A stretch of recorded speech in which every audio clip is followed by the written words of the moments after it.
J'ai vécu chez eux pendant 3 mois, et j'ai compris pourquoi personne ne restait. Quand j'ai emménagé chez eux, ça devait être temporaire, juste 3 mois, le temps de trouver mieux. C'était un couple avec un enfant, Marc, le père, Sophie, la mère, et leur fils, Léo. Au début, tout se passait bien, ils étaient accueillants, un peu réservés, mais gentils. Chacun vivait un peu de son côté. Marc travaillait beaucoup, Sophie restait souvent à la maison, et Léo était très calme, trop calme pour un enfant de son âge. Mais bon, je me suis dit que c'était juste sa personnalité. La première semaine, rien à signaler. La deuxième, j'ai commencé à remarquer des choses. Pas des trucs graves, juste bizarres. Par exemple, ils ne mangeaient presque jamais ensemble. Marc mangeait seul, Sophie plus tard. Et Léo, encore à un autre moment. Comme s'ils évitaient de se croiser. Un soir, j'ai proposé qu'on dîne tous ensemble. Il y a eu un silence, long.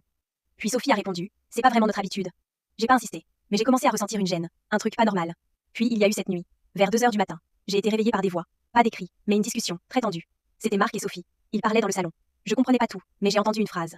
On ne peut pas continuer comme ça. Le lendemain, tout était normal, comme si rien ne s'était passé. Ils se parlaient calmement, même sourire, même routine. Et ça, c'était encore plus dérangeant.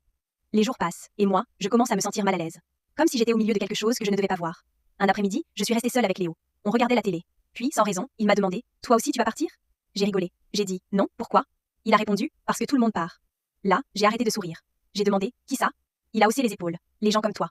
Cette phrase m'est restée dans la tête. Le soir même, j'ai demandé à Sophie, il y a eu d'autres personnes avant moi? Elle m'a regardée, un peu surprise. Puis elle a dit, oui, quelques-unes. J'ai demandé combien. Elle a hésité, puis elle a dit, plusieurs, sans donner de chiffres. Et là, j'ai compris un truc. Si autant de gens étaient partis, ce n'était pas un hasard.